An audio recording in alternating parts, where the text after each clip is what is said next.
advantage, they uphold every citizen's right to reliable and free information. Their archived stories shaped our past and illuminate our present. Yet now, as new challenges arise and the world evolves, their mission faces its greatest test yet. Be part of our journey and let's navigate the unknown, uncover the untold, and safeguard our future together. Tune into your public broadcaster, for it is the intersection of trust and truth. Because to UBC, your story, and every voice matters. UBC, inspiring Uganda.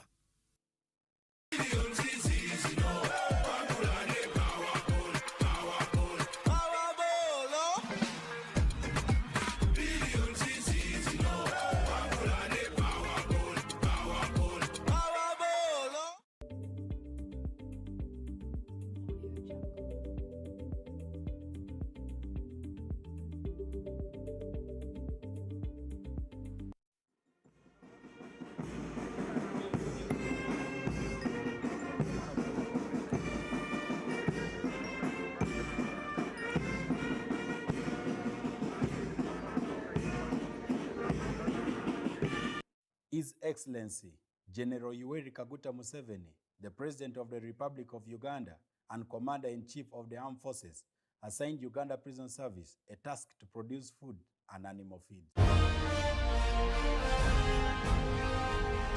Live from UBC Studios in Kampala, this is Good Morning Uganda Extra.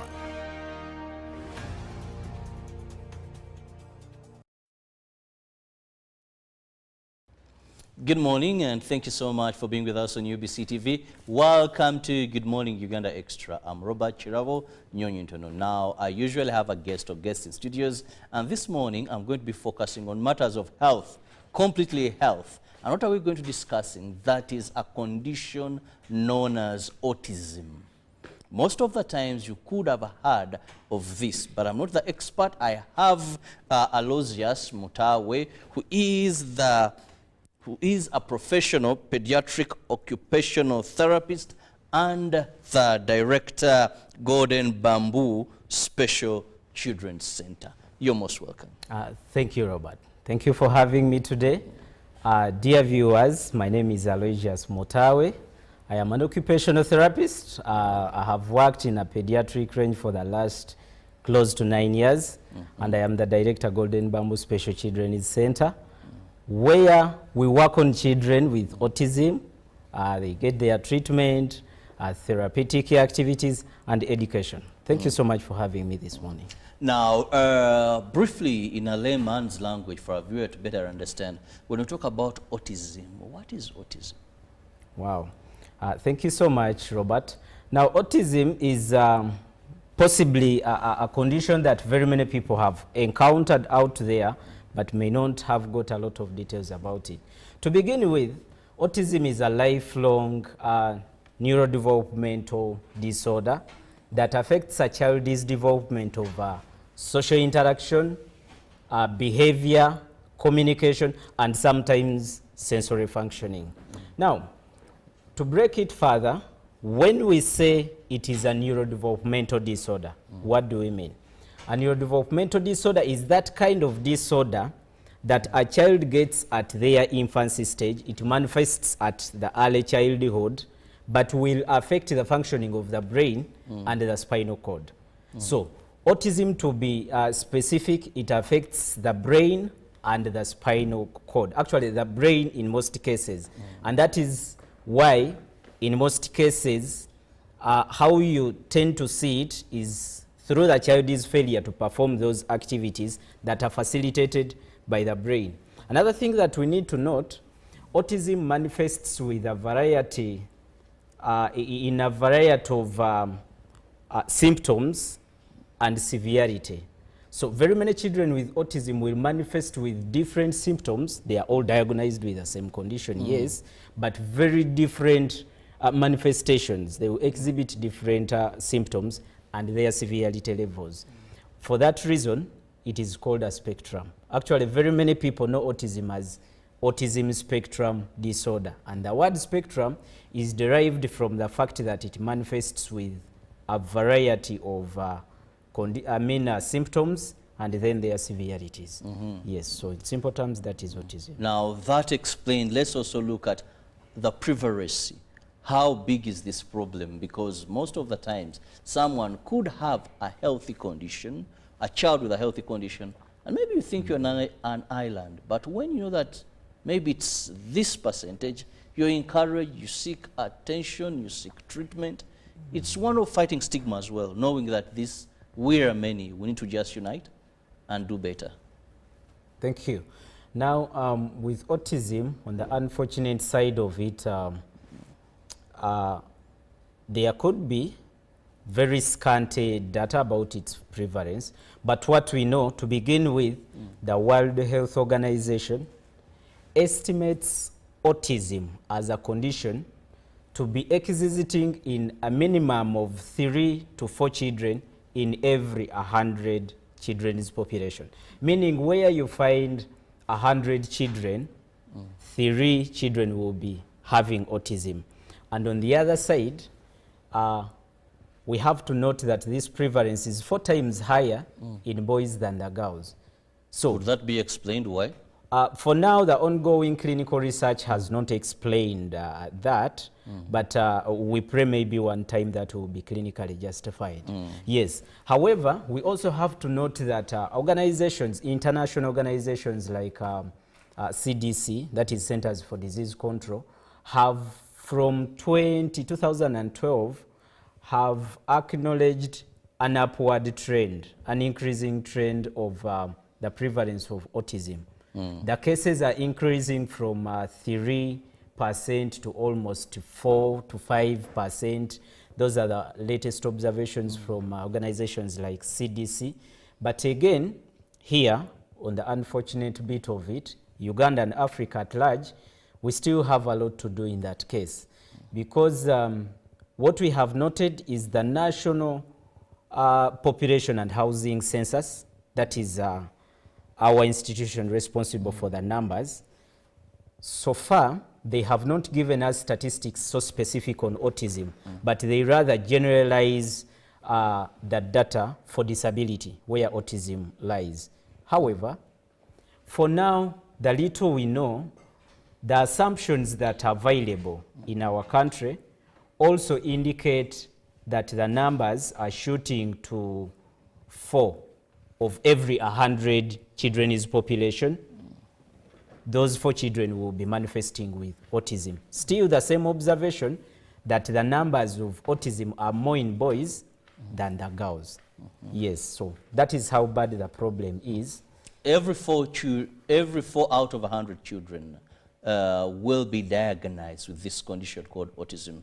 Now, I quickly come for those that could not properly understand what we are talking about, much as you said, you defined what autism is. What are the signs, what are the symptoms that a parent can look at and say, my child could be having this condition? Now, to begin with, as I mentioned earlier, it is a neurodevelopmental. It begins at early childhood. The very first indicator, by the way, autism can be identified at a very tender age, though in most cases it can be reliably diagnosed when a child makes 3 years. How you start getting to know, it always begins with how the child delays in developing the milestones. We all know any typically developing child should exhibit some developmental milestones, sitting, crawling, and all that will manifest as a child grows. So in most cases, a child with autism will start with delaying those milestones. And as they grow further, they will persistently be absent. Like you find a child at at 8 months, the child has not sustained sitting independently. So the delay in development of the milestones is one of the first indicators. And then, of course, the other gaps will be in how the child is communicating. As I gave you our definition of autism, it affects a child's ability to communicate, socialize with the other peers of the same age ranges, behavior and all that. So one of the other areas that you can look at, usually a child will delay to speak if at all they develop it later. The child will not be playing with his or her colleagues of that age. Sometimes the child gets challenges with sensory functioning. Those are children that will find blocking their ears when there is some sounds in the environment. Some children tend to walk on their toes around. Others will develop some anomalous behavior of play, for example, flapping their hands as they run around. Others keep eliciting those vocalizations, like they are not speaking, but they keep making those continuous voices as they run around. Others tend to be hyperactive, they jump. They are always in the couch, jumping up and down, climbing the windows. And on the other side, the failure to develop the skills with the life skills, the basic life skills. Talk of toileting. A child with autism will struggle with developing toileting skills, and at 6 years, the child has not learned how to use a toilet, how to brush their teeth, and all that. So those are basically some of the few random elements you can look at, and then, yes, get those red flags. Now, having given us signs, maybe and symptoms, let's look at the causes. What causes autism? Wow, now that is the most interesting part. Unfortunately, the causes of autism, ongoing research has not given us a unifying cause of this condition. However, autism is looked at as a neurological disorder that is influenced by both the genetic factors and then the environmental influences. Now, with genetic factors, first of all, genetic factors, these are hereditary elements that are passed on to generations within a family lineage. So, those particular elements within a family lineage that compromise with the development of the brain can cause autism. And remember, because we are saying they are hereditary, they are passed on, parents will keep on passing on to their children and through the generations. What surprises is a parent may not necessarily have the condition, autism, but somehow passes on the hereditary elements, the genetic factors. And how these genetic factors tend to influence the risk of autism. As the brain develops, it goes through different stages of development, beginning with the neurogenesis, that level where the neurons of the brain are formed. The next stage will be neuronal migration, where the neurons will have to migrate to those particular areas of the brain where they influence functioning. So that genetic factors may influence with any of those two stages, and you find out that the brain neurons have not migrated to the correct areas of the brain where they have to influence that particular aspect of functioning. So the genetic factors are believed to have a play in this way. And then also the environmental factors. Now, environmental factors are the external conditions outside the body.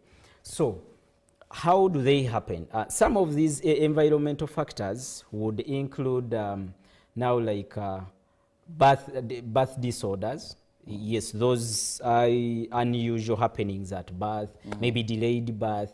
But those disorders, birth disorders that specifically influence deprivation of oxygen to the brain, that is quite prolonged.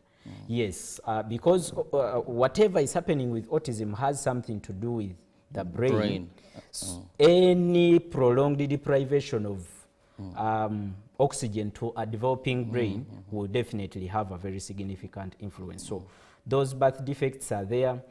They can also include extreme premature birth, or even extremely low birth weight for the children. Sometimes prenatal exposure to toxins and pollutions can also be considered. As I said, there is not yet conclusive unifying factor as a cause, but for now that is what research is still providing. Now this takes me to another area where Golden Bamboo, I think you're doing a great job. That is management of autism, this situation in a child. And I want you to merge management with diagnosing this. Yes. Thank you so much. Now, first of all, let me begin with the diagnosis. I talked about some indicators. As a parent out there, as any the viewers, as you're out there and you have witnessed one or two of these factors I've highlighted with his children, they can be red flags. They are not conclusive indicators of the condition, but they could be red flags. What you could do, reach out to one of the hospitals. Our government hospitals have the neuropediatricians. Now the neuropediatricians, first of all, Robert, I would like to inform you that this condition is looked at as one of the super specialized conditions in our health service system. So with super specialized conditions, these are conditions that cannot just be understood or diagnosed by everyone. So with the medical diagnostic ethics, autism is diagnosed by the neuropediatricians and then the clinical psychologists. If you see one of the indicators, reach out to those government hospitals. They will give you a specialist, and then they will take on the diagnostic criteria and they will tell you. If you discover, if you find out your child has been diagnosed with that condition, what you do is reach out to those centers out there. This is how we come in with the support systems. Now, autism is managed with a support system. It can't be an individual. It is supposed to be a support system that includes therapeutic interventions, those are services, education, and then social support. So, just briefly, the therapeutic interventions is a treatment course, and this treatment course is given by different cadres of different disciplines, including the occupational therapists. I am an occupational therapist, speech and language pathologists, psychologists, and then teachers are also there. They can be part of the group. So there are different centers, institutions that have been established out there. Golden Bamboo Special Children's Center, where I serve as an occupational therapist and appropriator, is one of them. And those specialized institutions are set up for those for that particular purpose, to give the therapeutic interventions. Then with education, as opposed to the other normal way of education we are used to, these children are challenged in their way of learning, and each of them have their own individualized challenges to learning. So they tend to learn more if their learning approaches are individualized. So we usually call it special needs education. It's a learning approach that is tailor-made to accommodate that individual child's challenges to learning. Well, it is still important that these children with autism are still accommodated in schools that have the typical group. They have a lot to copy from them. They are nurtured in that kind of the environment. However, their learning approaches can be differentiated and tailor-made within that kind of environment. Within the support system of these children with autism, we also have the social support, where we have the families, our living environments, and the communities. And these play a very big role in nurturing the behavior, advocating and encouraging inclusion, and all that. So that is how autism is managed. It is supposed to be a social system, a support system that has those three into play.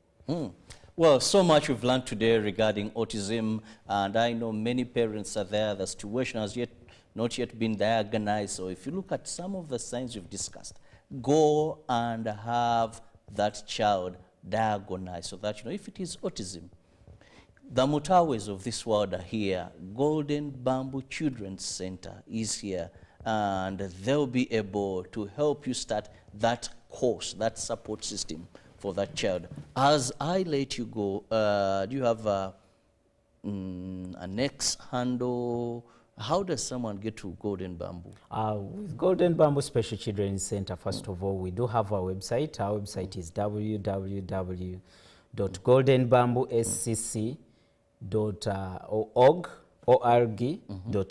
That is our website. We also have an X handle, that is former Twitter. It is Golden Bamboo Special Children's Center, at Golden Bamboo Special Children's Center. That's very much better. Yes. At Golden Bamboo Special Children's Center. Our website, Facebook page is there, and a YouTube channel, all in the names of Golden Bamboo Special Children's Center. Well, feel free to reach out to us anytime.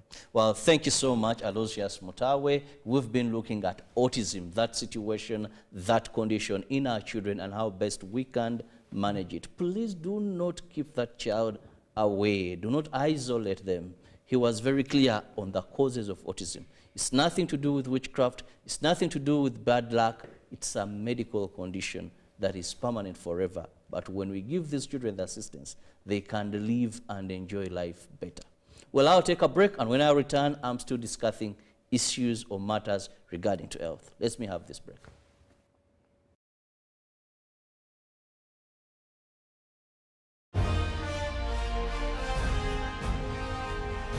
Live from UBC Studios in Kampala. This is Good Morning Uganda Extra. The government's core mandate is to maintain law and order, safeguard citizens' rights, and provide essential public services. Remember, one of the pillars of a roadmap is innovation and entrepreneurship. There has been this question of how are you protecting our indigenous seed? It's going to be a tall project. That answers somebody's question. For the past 20 weeks, the front bench has brought you insightful discussions on governance, security, healthcare, justice, and commerce. When you go through this complicated procedure, involve the lawyers, you bring the case against him, the judge will hear you out and pass judgment, and you're out of court in record time.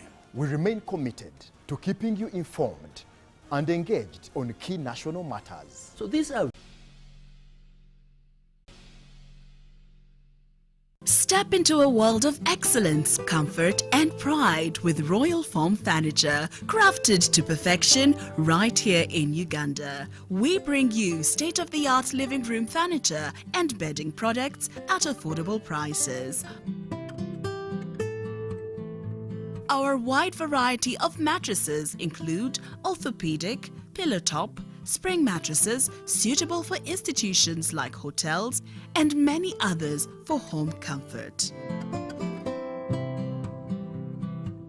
With every piece telling a story of royal excellence, our products are built with the highest quality materials made to last.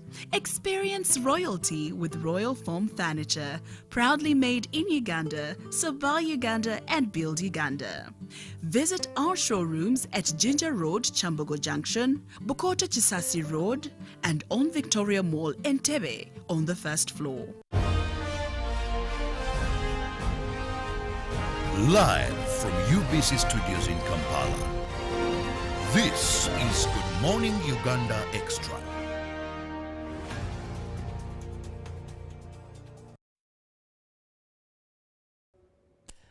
Good morning once again, and thank you for keeping it with us on UBC TV. Now, every person at one time in your life, you'll need a midwife to come on earth. You will need a nurse when you visit a health facility. Now, every year, this category of people come together to celebrate International Nurses Day. Now, today we want to look at that significance. As soon we'll be celebrating this day of celebrating International Nurses and Midwives Day. Now, in studio, I happen to have Birungi Annette, who is the General Secretary, Uganda Nurses and Midwives Union. You're most welcome. Oh, thank you. How have you been? It's been a long time. Indeed, it has been long, but I'm there. Nurses and midwives, how are they doing? The midwives and the nurses are very okay. They are working, they are busy on the ward as usual. I love nurses. When I come to these big hospitals, they're very smart. I've always had nurses very smart in their uniforms, and these days we have those young ones. Very pretty nurses, very determined, very eager to examine you very well, and you feel, yes. I also love the attitude. It's keeping on changing day by day. For midwives, I don't know. Women talk differently about them. I don't know why the midwives, we are told they are usually very tough and sometimes mean. Why? No. No. That's not true. They are not tough. It is just the work they do. It's about the work they do, because I think one time I was here and I tried to talk to you about that time when a midwife has that tension, is waiting for the baby to come out. And sometimes you find that when the baby is coming out, the mother is worried, and you also, a midwife, you are worried. So you end up all being stressed. So it's not that they are tough, but it's about the situation you go through when the baby is coming out.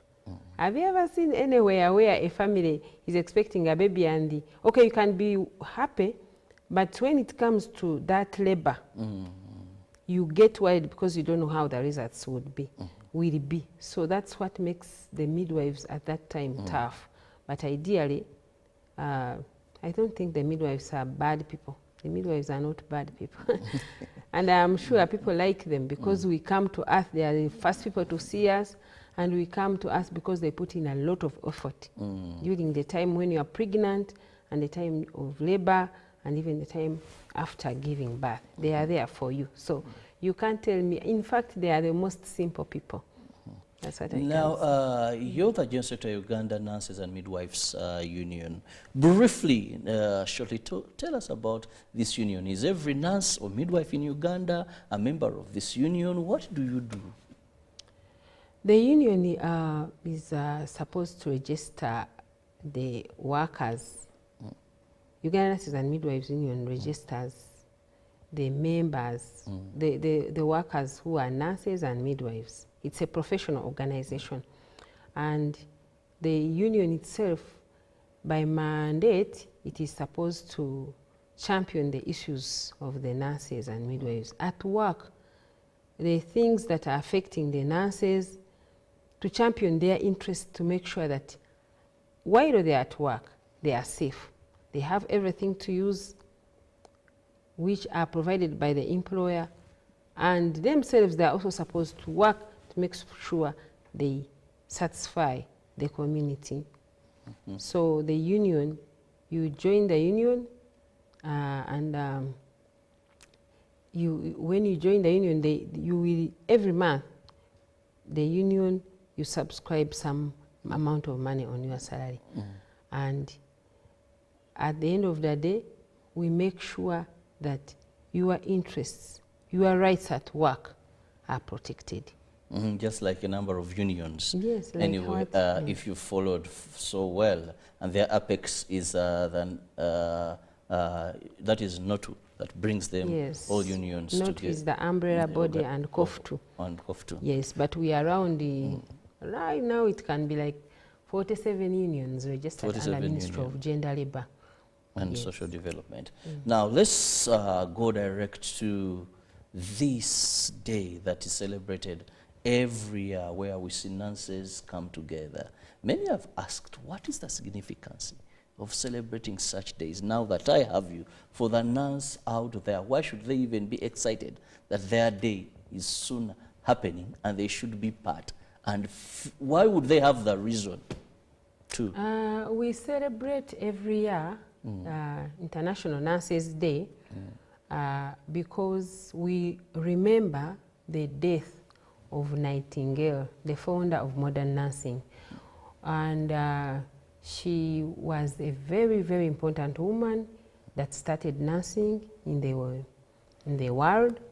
So we cannot really just see it pass. And we want to be like her. Most of us, we really think that we should leave legacy the way how she left it. So on that day, we share the knowledge, we share experience, we celebrate actually. So we want to remember the late and what she contributed to the nursing profession.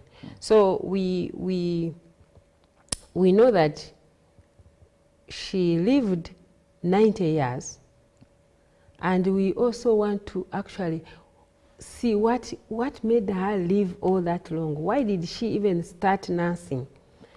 So we don't want to forget her, because all of us were there because she started the profession. So International Nurses Day is celebrated every year on 12th May.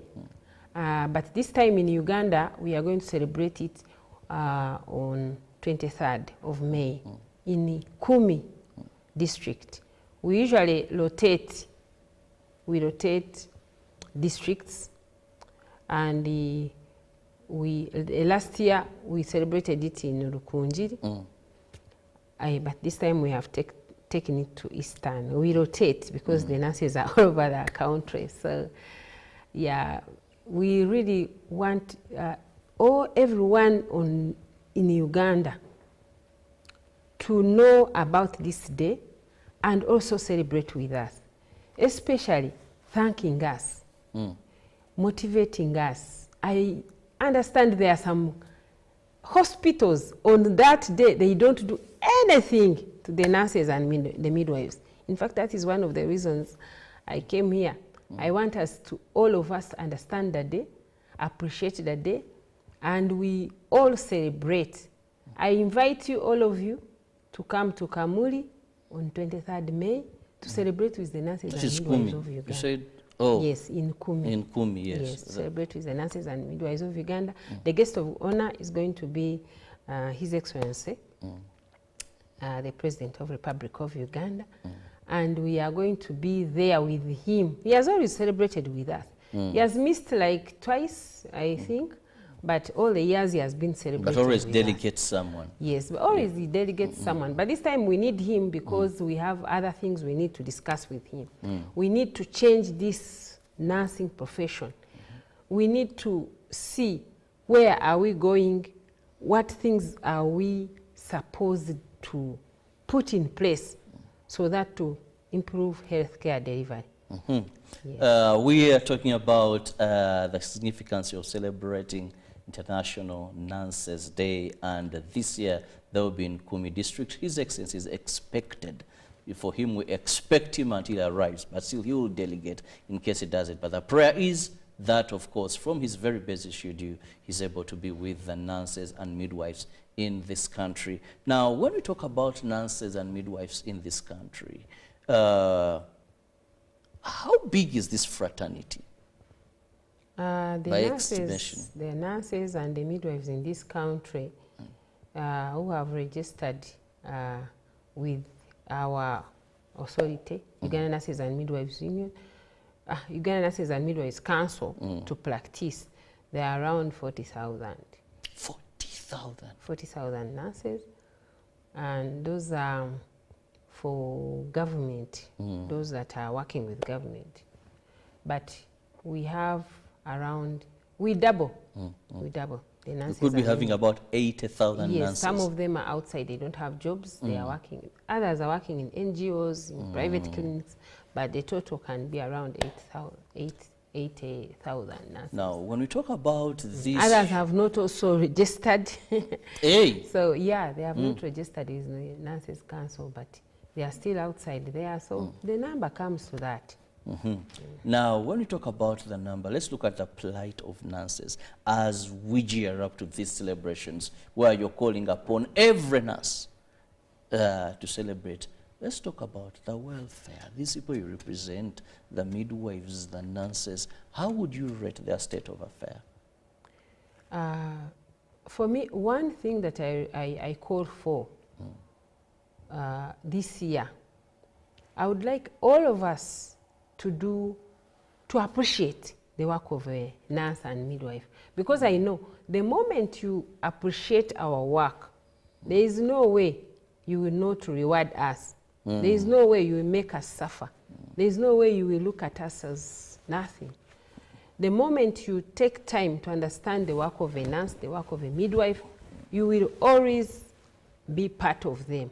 But one of the challenges that we have seen, you find that in budgeting, the money that is budgeted for the welfare of the nurses in this country, it is not enough. So we have been suffering, we have no housing, we have issues to do with the compensation in case of any problem.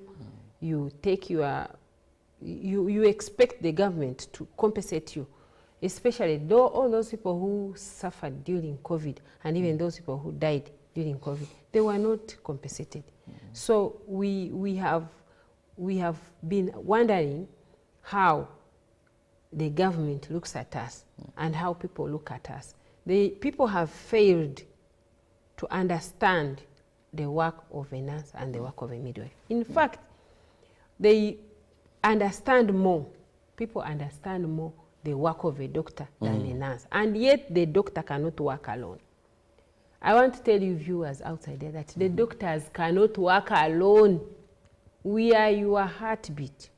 We are so many compared to the doctors. So the moment we are not in the system, there is no healthcare delivery. So we request everyone who is in the planning, who is in the budgeting, to make sure at least you continue every policy they make, every law they make, always try to see who are these people, where are they, so that at least we can be seen up there. We need to be valued. I mean, we need to be promoted. We need promotions, you know. The promotions have been a problem. The structure, you find that the nurses are working. You find that like one nurse has a responsibility to take care of 30, 40, 50 patients. So the healthcare delivery is actually compromised because of the workforce, the nurse-patient ratio. So if we can look into the number of workers, the people who are working on these patients, and we improve so that we have enough nurses and midwives and doctors in this country, and also look at salaries. Because for us, I want to say this, even when we meet the president, we are going to tell him, the money that you gave us, the lunch allowance, you cannot consolidate lunch again with salary and then chop it off. At the end of the day, we are now complaining. We are saying, why should you tax the allowances? Allowance, it was a plate of food. We negotiated for the plate of food, and at the end of the day, that food is being taxed. Can't you tax something else and leave that food for the nurses of this country? We really request that you remove that tax from there. You leave that lunch independently. It's a motivation. It is something that can make someone work hard. They know now they are sure of the food. And you know how food in this country is very expensive. So we have a few grievances which we think that we can, if we sit with this government, they can really try to, we can harmonize. Can harmonize. And that's the work of the union. We are supposed to champion the welfare of the workers at work. Now, you've talked about the public appreciating you, that once they will appreciate you, then definitely that will come with a reward. Many times I've gone to health facilities, government hospitals, private hospitals, but one thing you discover, you rightly said, people treasure the doctor because maybe it's very clear the roles of the doctor. Someone knows, I'll go to the doctor, I'll explain to the doctor what I'm going through, he'll diagnose me, then prescribe. Now, for a midwife, it is clear. Delivery, and I want to believe everyone respects our midwife. You appreciate it. If it wasn't for a midwife of Aga Khan Hospital, maybe I wouldn't be here today. So if it wasn't a midwife of, I don't know, apart from a few who were born in the hands of different, in the gardens, we hear long-term stories. But what is the role? We want, as we are gearing up to celebrating this day, where we are garnering and calling upon people to attend, to give the nurses all the support it deserves. People must know the roles of a nurse. Okay, now look at this. You're not, I'm going to make it as simple as possible. You're not going to find the doctor waiting for you. The nurse will actually interface with you before the doctor. You're going to come in the hospital, you find me waiting for you, I do observations on you, and place you in the right place. I'm actually your advocate. A nurse is an advocate.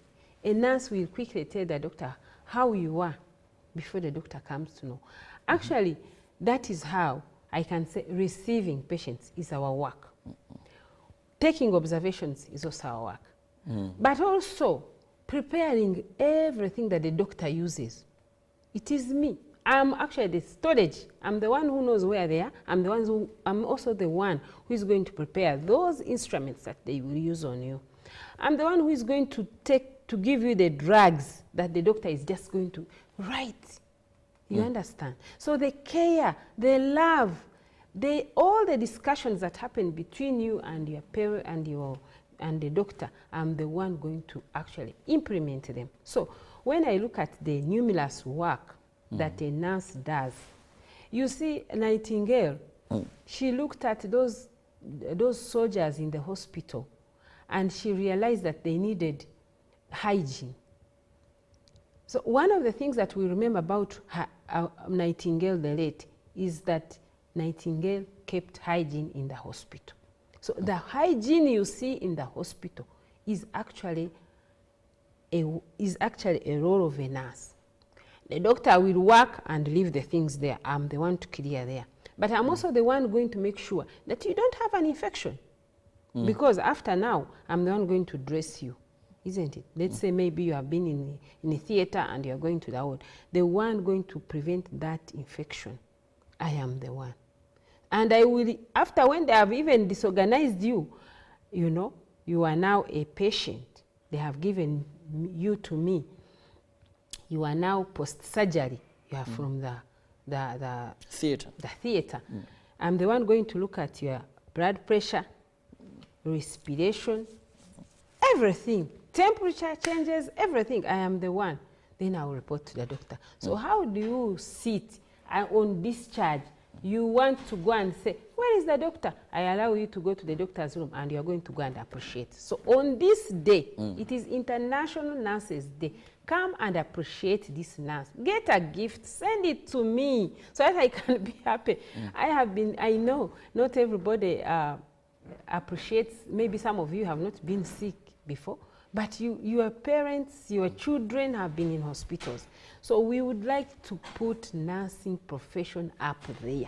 I am very much sure if we are loved, we shall give you the love in reverse. So we want you to understand our work. Actually, when you look at administration of drugs, dressing wounds, caring for you, hygiene, bathing you, if you cannot do that, if you can't do it by yourself, you've seen people in ICU. It's not the doctors who does all the work on you. It is that nurse that will actually take care of you while you are not able to take care of yourself. That is how I can simplify it. And I want to thank you, by the way. You have always been able to advocate for a nurse, because every time I come here and talk about a nurse, it is between me and you we are discussing this. And I want to say, UBC, it is very good work that you're doing. People need to understand the work of a nurse, a midwife, so that they can really appreciate our work. Well, I'm sure wherever you are as the nurses, you're around to celebrate their day. And the call this time is appreciate the work of the nurse. Now, you very well know that when you go to any hospital, she manages the first office. I've associated with nurses so much and trainings with them. They call it the first office, that she'll receive you. And there's what they call the last office. She's not talked about it. I also not talked about last office. The last office. Sometimes the people come to hospitals and they see us very much stressed. And you don't know what I have gone through. Sometimes I have actually loaded around 10 bodies overnight, and I'm not in my mood. So it is very, very hard to understand what we go through, but it is that what you have just talked about. I am the first person to see you, and at the same time, I'm the last person to roll you off. So now politely meaning that when finally you've gone to meet the devil or God, and the doctors confirmed that yes, you're gone, they are the people that prepare you according to your faith. I even learned that. And they prepare according to your faith, then they hand you over to the mortuary. So that is what they call the last office. So when you come in, maybe you don't know what happened overnight, you're like, these nurses here are rude. Not to defend the unprofessionalism when it comes to rudeness and not being very polite, but these are what they go through. And this time they're saying, let's appreciate the nurses in this country. Let's appreciate the midwives in this country. Maybe she has had birth, she has helped women deliver, and some have not been that very successful stories. Maybe a mother has gone, maybe a child has gone, and here you're coming in the morning, screaming everywhere, my wife needs to deliver. Where are the midwives? Where are the nurses? I'll report you to the ministry, but yet there's so much that they have gone through. So given that they go through, is the call as they go for this year's celebration for every Ugandan, wherever you are, to appreciate a nurse. Do it today, do it tomorrow, do it the other day. Let's appreciate them rather than just saying that these are people who are not so much. One time I was in some hospital in northern Uganda, and there's this politician who came in, so rude, so mean, mentioning how he can report everybody and everybody can be fired. But then he had a patient. I was like, but the people you're intimidating are the people who are going to look after your patient you bring. And the patient was going for admission. Now, when I sat down, I wondered, how do Ugandans sometimes reason out certain things? You bring a life of your mother, handing her to people, and you're intimidating them everywhere. You know? It's a very good observation. It's a very tough time, I really understand. That really happens to a number of our nurses. Now, let's also look at the other factor, the training. And you also talked about promotion at that same time. At what stage does one become a nurse? Yeah, we have nurses who are certificate holders. We have the ones that those ones are the ones of certificate. Those are the ones that actually finish S4, and they have very good credits. You must have around 6 credits in English, in mathematics, physics, biology, and chemistry. You end up being a certificate nurse, and you are called enrolled nurse in Uganda. Then there is a degree, there is a diploma nurse. That one is actually, they finish senior 6. Yes. And then there are degree nurses, and those degree nurses, they also finish senior 6, but you can either go for a degree depending on your results, or you go for a diploma. So we have we have very many cadres. We have PhDs today. Oh, in nursing? Yes, we have PhD in nursing. We have nurses who have specialized, but we have a few, the psychiatric nurses, we have the pediatric nurses, but we have very few specialized courses in Uganda, and we actually call for more specialized nursing. Very soon, Uganda Nurses and Midwives Union, we are now currently trying to organize to see how can we own a university that is specializing only nurses. Nurses to specialize. We want it to be our project. We want nurses to specialize. We are championing that. But we need support from government. We need support from government because the money that we have is not enough to start the government, to start that university, but it's our wish, it's our dream. We want to start a university for specialized nursing because we know that specialty is very important. It helps us to compete with other nurses in East Africa, in Africa, and even in the whole world. So it is a very, very important thing, and yeah, we request government to help us. Why are we seeing of late a number of nurses leaving Uganda for greener pastures? We have There's that kind of, when you go to, I was speaking to a number of people in Canada, and I've gone to a number of hospitals, and you will be shocked that the nurses, many Ugandans are there as nurses, and you're like, what is happening? Actually, one was telling me the quickest way to get a job in some of the countries, I don't want to mention them here for diplomat, is once you have a training of a nurse. Yes, like we have just talked about the roles of a nurse. A nurse is very, very important. So if you happen to migrate from here and you go successfully to another country, you wouldn't fail to get a job. And even some people, some doctors, when they reach like in Europe, some of them, they would like to join nursing, and they leave their jobs because nursing is highly paid in other countries. And like you saw it during COVID, you saw how people were really appreciating the nurses and midwives all over this country. Yes, because you put there yourself on behalf of others. You kind of, I don't want to say we are like Jesus, but you die for others. So it is a course that is very, very hot. If you study dancing, you cannot fail to get a job. I have already said that around 40,000 nurses are employed by government. And the 40,000, they are outside without jobs. So those 40,000 are busy looking for jobs. All right. And I don't have very well the statistics. The last time we had around 38,000, but the government has continued to employ. It is between 38,000 and 40,000.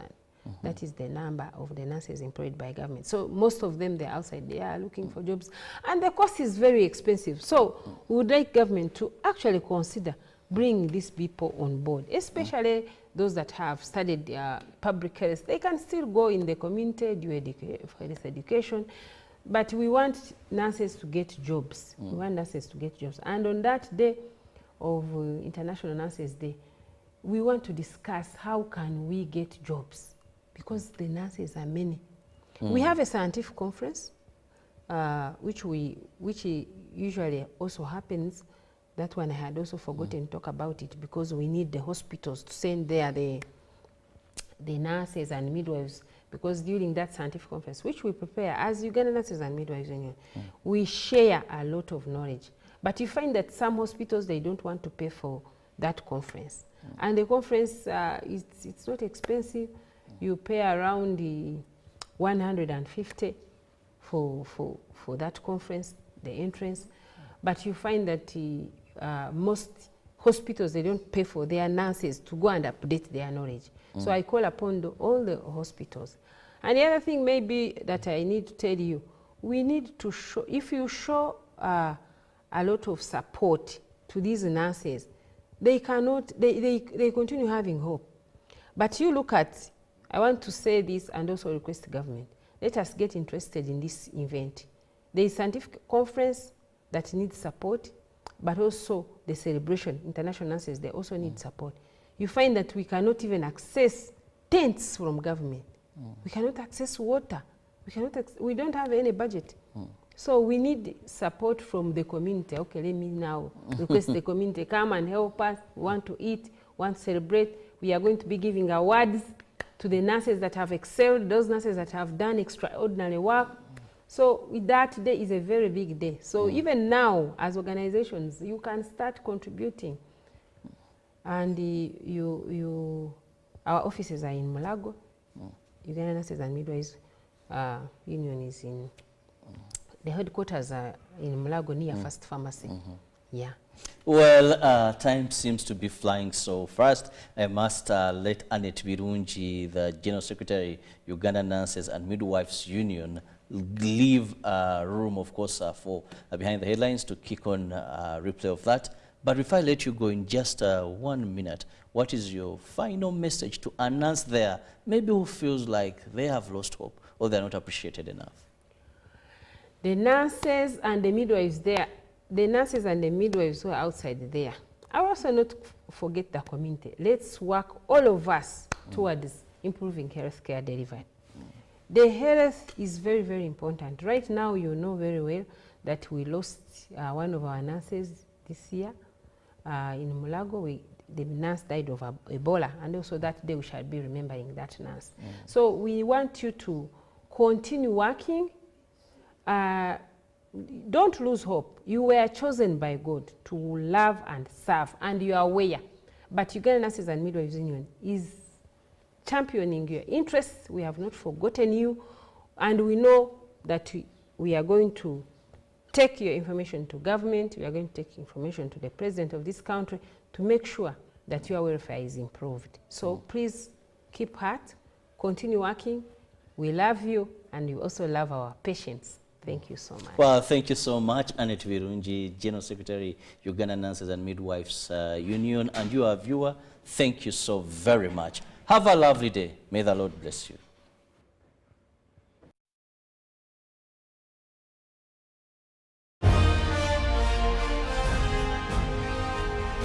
Live from UBC Studios in Kampala, this is Good Morning Uganda Extra.